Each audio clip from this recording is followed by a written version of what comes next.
birokrasi mentransformasi diri dan menjadi mesin pemerintah yang responsif dan adaptif terhadap tuntutan situasi dan kondisi yang ada.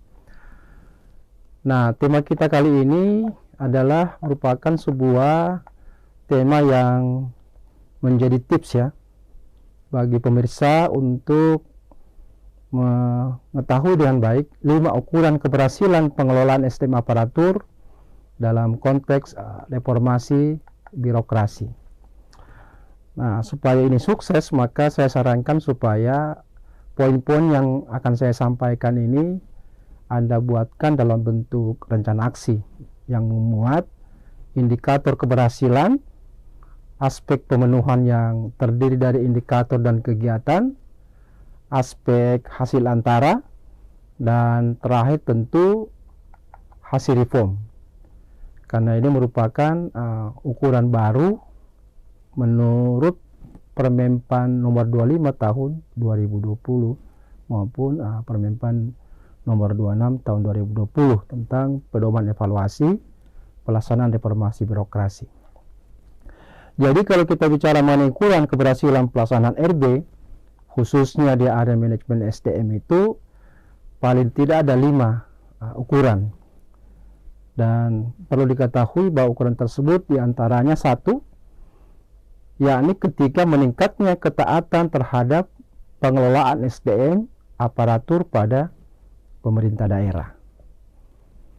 Yang kedua adalah meningkatnya transparansi dan akuntabilitas pengelolaan SDM aparatur pemerintah daerah.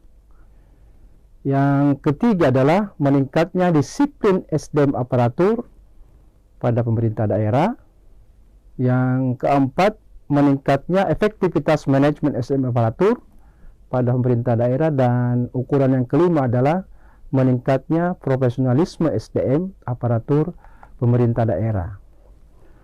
Nah, bagaimana supaya 5 ukuran keberhasilan itu bisa dicapai? Maka ada 3 saya kira komponen penting yang harus kita perhatikan. Yang pertama aspek pemenuhan, yang kedua hasil antara, dan ketiga aspek reformnya.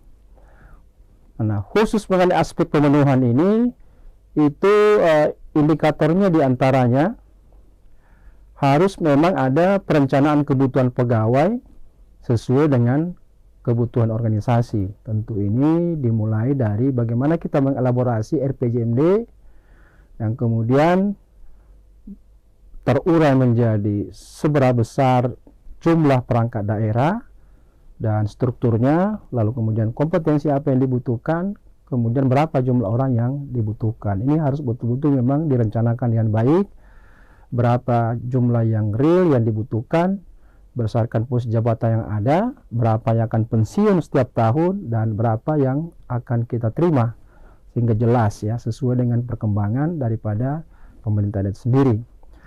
Aspek pemenuhan kedua saya kira adalah terkait dengan proses penerimaan pegawai yang harus transparan, objektif, akuntabel, dan bebas KKN. Nah, ini saya kira memang secara nasional sudah ada mekanismenya lewat komputerisasi, sehingga betul-betul yang lulus ini memang telah memenuhi kualifikasi yang dimaksud. Yang ketiga dari aspek pemenuhan itu adalah pengembangan pegawai berbasis kompetensi.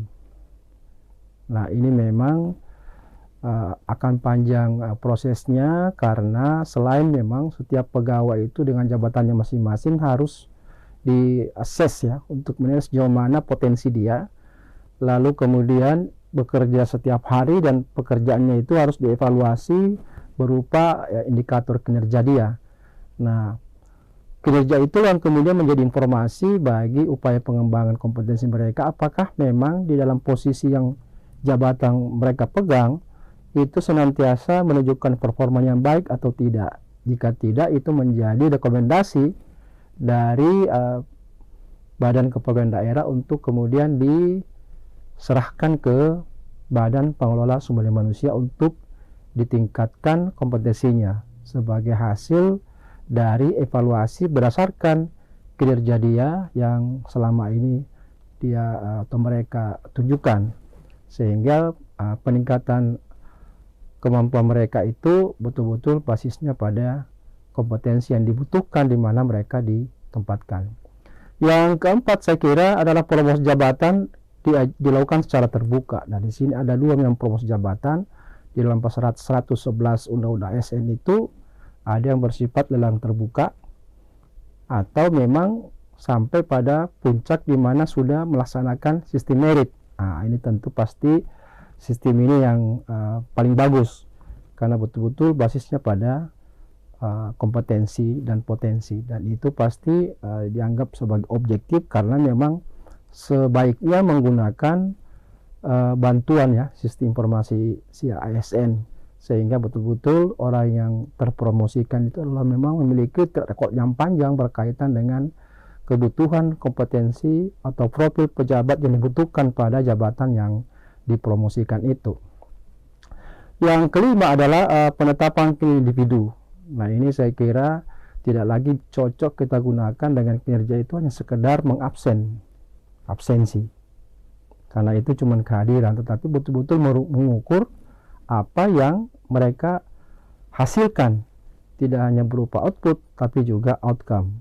Nah, di sini sudah bisa kita gunakan karena banyak sekali aplikasi-aplikasi yang kita gunakan untuk mengukur kinerja individu, dan ini sekarang sudah ada Permenpan RB nomor 8 tahun 2021 yang dengan baik mengurai seperti apa mengukur kinerja individu atau IKI ya. Kemudian yang keenam saya kira penegakan aturan atau disiplin atau kode etik atau kode perilaku pegawai. Nah, ini harus ditegakkan, manakala dia melanggar ya harus diberi sanksi, tentu dengan mekanisme yang objektif ya, sesuai dengan kaidah-kaidah yang ada. Dan berikutnya adalah pelaksanaan evaluasi jabatan. Jadi FJAB ini harus dilakukan dan itu bisa dinilai sebagai salah satu poin keberhasilan pelaksanaan RB. Kemudian sistem informasi kepegawaian yang sekarang ini dalam PP ya, perubahan 17 2020 itu menyebutkan sebagai sistem informasi aparatur sipil negara. Jadi dulu itu namanya SIMPEK, sistem informasi kepegawaian, sekarang merubah nama menjadi SIA-ASN atau sistem informasi ASN. Dan yang terakhir adalah sebaiknya memang menyusun corporate university sebagai sebuah reformasi baru di dalam pelaksanaan diklat-diklat yang betul-betul dilakukan berdasarkan kebutuhan nyata dari setiap posisi jabatan yang dijabat oleh seorang ASN, sehingga real ya. Dan ini memang sama sekali berbeda modelnya dengan sistem peningkatan kompetensi berbasis diklat yang selama ini dilakukan, dan ini tentu akan bagus kalau ini diterapkan. Nah, adapun kegiatannya dalam aspek pemenuhan ini terkait dengan pertama itu perencanaan kebutuhan pegawai sesuai dengan kebutuhan organisasi. Maka harus memang kemudian kegiatan itu berupa rencana redistribusi pegawai harus telah disusun dan diformalkan. Berikutnya itu perhitungan kebutuhan pegawai juga telah dilakukan, jadi harus dilakukan ya. Yang ketiga, adanya proyeksi kebutuhan 5 tahun ke depan mengenai seberapa banyak pegawai yang kita butuhkan, dan itu diformalkan dalam artian ada SK-nya gitu ya. Kemudian perhitungan formasi jabatan yang menunjang kinerja utama instansi itu kemudian sudah juga dihitung dan sudah juga diformalkan. Kegiatan lainnya terkait dengan perencanaan kebutuhan pegawai sesuai dengan kebutuhan organisasi ini adalah bagaimana analis jabatan ya, dan analis beban kerja juga telah lakukan ya. Jadi ini menjadi bagian integral dari perencanaan ya kebutuhan pegawai. Dan yang terakhir, kegiatan yang terkait dengan perencanaan kebutuhan pegawai yang sesuai dengan kebutuhan organisasi adalah analisis jabatan dan analisis beban kerja yang sesuai dengan kebutuhan masing-masing unit kerja dan juga selaras dengan kinerja utama dari masing-masing organisasi. Kegiatan yang kedua adalah terkait tadi disebut dengan proses penerimaan pegawai yang transparan, objektif, akuntabel, dan bebas KKN. Nah, karena itu dalam proses penerimaan ini harus memang diumumkan dan diinformasikan secara luas kepada masyarakat, bisa melalui media massa atau mungkin menggunakan media-media online ya. Dan pendaftarannya itu sebaiknya dilakukan ya dengan mudah, cepat dan pasti. Nah, bisa juga menggunakan fasilitas daring ya. Kemudian juga di dalam proses itu harus diumumkan secara jelas seperti apa persyaratannya dan tidak memuat unsur-unsur diskriminatif baik sara maupun juga keterbatasan fisik ya. Kemudian proses seleksi itu harus dilakukan secara transparan ya, objektif, adil, akuntabel dan bebas KKN. Dan hasil daripada seleksi itu betul-betul diumumkan secara terbuka. Nah, kegiatan lain terkait tadi disebut dengan pengembangan pegawai berbasis kompetensi itu, maka memang harus disusun sedemikian rupa standar kompetensi jabatan. Ya, ada standar-standar dan ini biasanya memang disusun oleh, kalau di provinsi itu biro organisasi ya, atau kalau di kabupaten kota itu adalah bagian organisasi. Kemudian harus ada asesmen pegawai. Jadi harus ada hasilnya.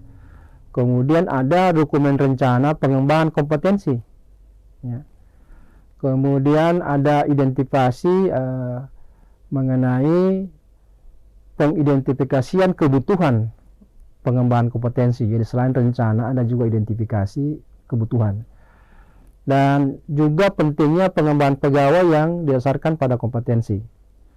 Dan pengembangan pegawai berbasis kompetensi juga ini juga berbicara mengenai pentingnya monitoring dan evaluasi terkait pengembangan pegawai berbasis kompetensi yang dilakukan secara berkala.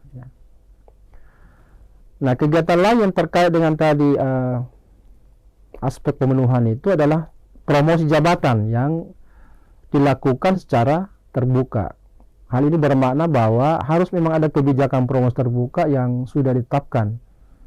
Jadi ada peraturan-peraturan yang memang bisa menjadi rujukan. Dan promosi terbuka ini khususnya di jabatan pimpinan tinggi ini itu bisa didokumentasikan seperti apa hasil-hasil yang sudah dilaksanakan. Demikian juga promosi terbuka itu dilakukan secara kompetitif dan objektif ya. Apalagi promosi itu sebaiknya dilakukan secara terbuka dan dilakukan oleh panitia seleksi yang ditunjuk dengan baik dan harus independen. Dan promosi jabatan juga ini di mana setiap hasilnya itu, setiap tahapan seleksi itu harus memang diumumkan secara terbuka. Kegiatan lain yang berkaitan dengan aspek pemenuhan adalah penetapan kinerja individu. Jadi capaian kinerja individu itu harus memang menjadi dasar di dalam pemberian tunjangan kinerja. Nah, ini yang selama ini saya kira ada persoalan perbedaan nomenklatur. Kalau di Undang-Undang ASN maupun PP mengenai manajemen kinerja itu menyebutkan sebagai tunjangan kinerja, tetapi dari pihak Kemendagri itu menyebut sebagai tambahan penghasilan pegawai TPP. Nah, ini beda, padahal ini betul-betul diharapkan bahwa tunjangan itu bukan semata-mata karena misalnya sekarang berlangsung ini kehadiran badan sebagai disiplin, tetapi betul-betul hasil akhir dari sebuah kegiatan yang diberikan atau laksanakan oleh seorang pegawai.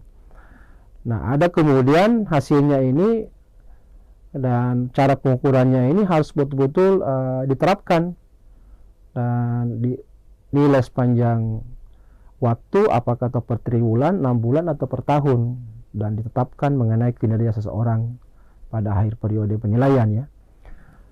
Kemudian terdapat penilaian individu yang terkait dengan kinerja organisasi. Jadi penilaian kinerja individu itu kaitannya dengan cascading dari kinerja organisasi secara berjenjang. Jadi tentu di sini ada yang bersifat outcome, ada yang bersifat output ya. Nah, ukuran kinerja individu ini memiliki kesesuaian dengan indikator kinerja individu di level bagian atasnya, karena saya katakan tadi itu merupakan sebuah cascading.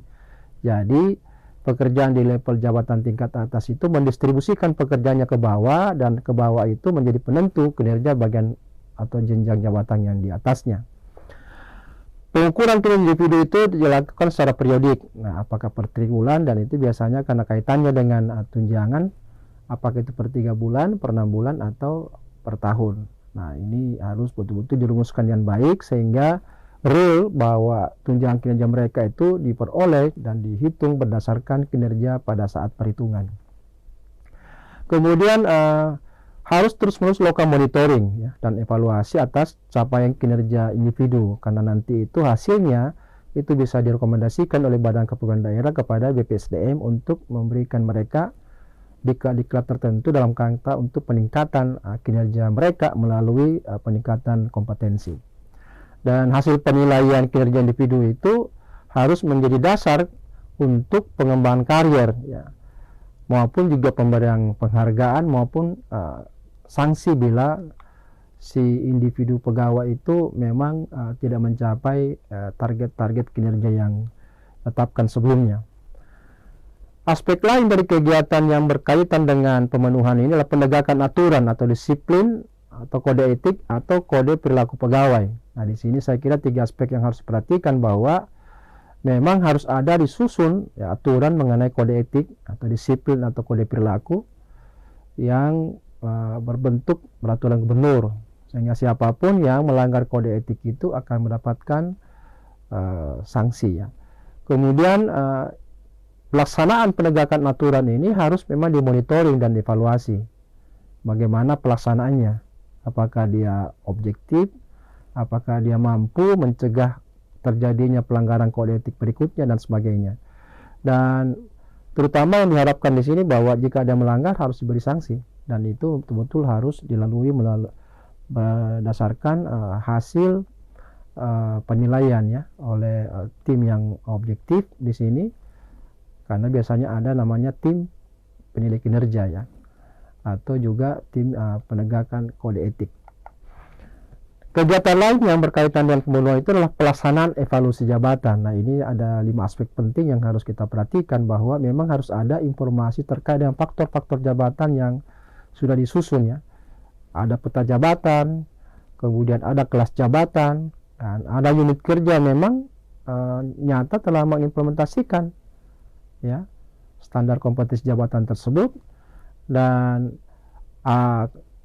unit-unit yang telah melaksanakan itu juga harus dievaluasi jabatan-jabatan itu berdasarkan standar kompetensi jabatan. Nah, kegiatan tak kalah pentingnya adalah sistem informasi kepegawaian yang di dalam PP 17 tadi disebut dengan CISN ya.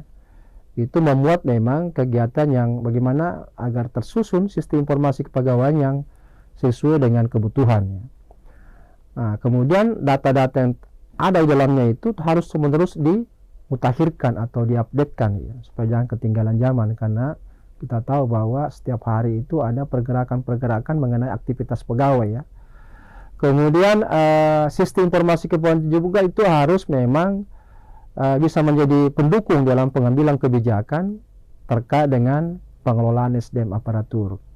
Dan sistem informasi kepegawaian tersebut juga dan terpenting itu bisa diakses oleh pegawai, tentu berdasarkan jenjang adminnya. Kalau individu ya individu bisa buka, tidak bisa dibuka pihak lain, atau di atasnya bisa dibuka lebih luas lagi karena memang berkaitan dengan level admin ya. Dan yang terakhir saya kira berkaitan dengan corporate university atau disingkat biasanya dengan Korpu.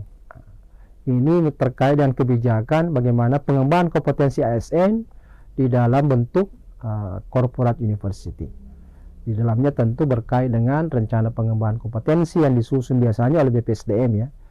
Ada pelaksanaan pengembangan kompetensi dalam artian penyelenggaraan ASN Korpu.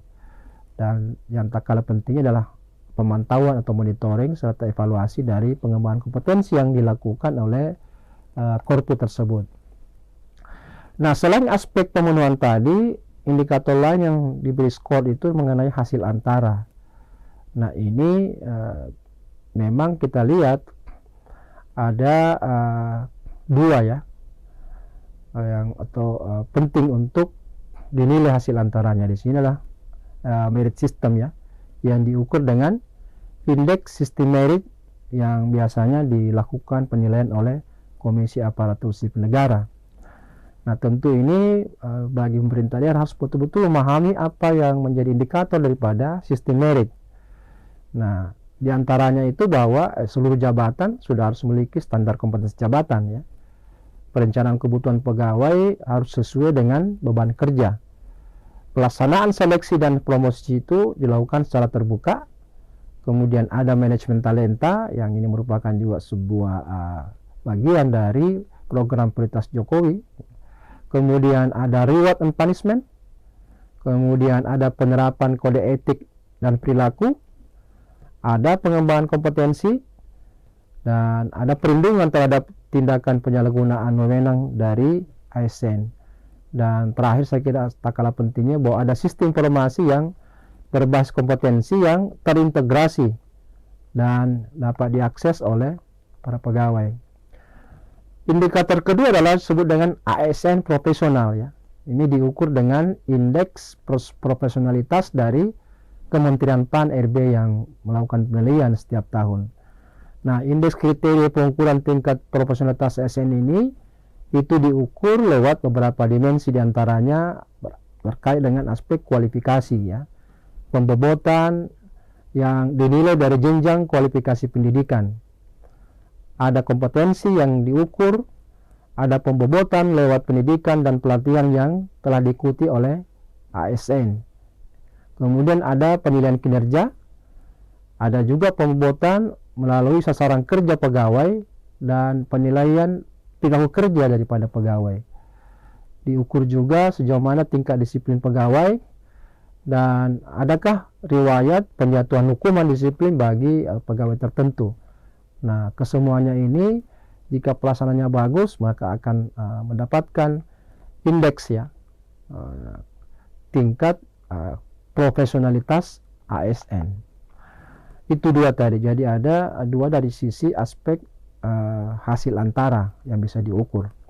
Sedangkan aspek reformnya atau aspek pelaksanaannya itu dengan diukur melalui kondisi-kondisi, misalnya satu, kinerja individu, bahwa ukuran kinerja individu itu telah berorientasi pada outcome atau hasil sesuai pada jenjang di mana pegawai tersebut ditempatkan. Pencapaian kinerja individu telah menjadi dasar dalam pemberian tunjangan kinerja.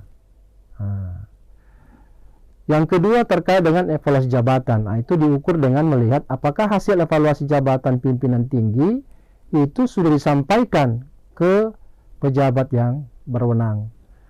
Kemudian kriteria lain adalah asesmen pegawai. Jadi pegawai itu diukur dengan melihat apakah hasil asesmen itu telah menjadi pertimbangan untuk dilakukan mutasi dan pengembangan karir pegawai oleh pimpinan. Dan berikutnya adalah terkait pelanggaran disiplin pegawai, di mana ukurannya itu apakah memang dilakukan dengan melihat kondisi sudah terjadi penurunan pelanggaran disiplin pegawai atau tidak gitu. Nah, ini terkait dengan memang penegakan ya. Yang berikutnya saya kira terkait dengan kebutuhan pegawai. Jadi aspek reform itu juga diukur dari kebutuhan pegawai. Pengukuran indikator ini dilakukan dengan melihat kondisi apakah memang hasil perhitungan kebutuhan pegawai itu telah dijadikan dasar di dalam pembuatan formasi dan penerimaan pegawai baru jika memang dibutuhkan setiap tahun. Yang lainnya adalah dilihat dari penyelenggaraan jabatan. Nah, ini dilihat kondisi apakah memang penyelenggaraan jabatan administrasi kejabatan fungsional itu dalam rangka penyelenggaraan birokrasi itu juga sudah dilakukan atau belum. Nah, aspek reform terakhir dan ini sangat penting juga memang akan diukur juga terkait dengan manajemen talenta ya. Dan ini merupakan pengukuran dari indikator dengan melihat kondisi apakah memang telah dilakukan pemetaan talenta yang hasilnya kemudian digunakan untuk proses penempatan jabatan penting ya, dan rencana suksesi jabatan yang akan dilakukan, dan juga dilakukan penerapan manajemen talenta dalam pengisian jabatan pimpinan tinggi. Nah, jadi inilah beberapa indikator bagaimana pemerintah daerah itu berupaya untuk meningkatkan nilai penataan dan pengelolaan manajemen sumber daya aparatur sehingga mampu meningkatkan nilai pelaksanaan daripada reformasi birokrasi. Nanti ini akan kita lanjutkan dengan aspek-aspek pengungkit lain dari pelaksanaan reformasi birokrasi. Karena sayang sekali sampai sekarang ini masih sekitar 100-an kabupaten kota yang belum memang betul-betul menerapkan reformasi birokrasi dengan baik gitu ya. Termasuk ketika kita melakukan penilaian terkait dengan predikat yang mereka miliki masih sangat terbatas gitu. Nah, inilah yang ingin sampaikan, dan tetap seperti biasa saya mengingatkan bagi teman-teman yang berminat atau tertarik dengan konten ini, jangan lupa subscribe, like, share, and comment. Semoga kita ketemu lagi di tema yang lebih menarik lagi. Salam reformasi birokrasi.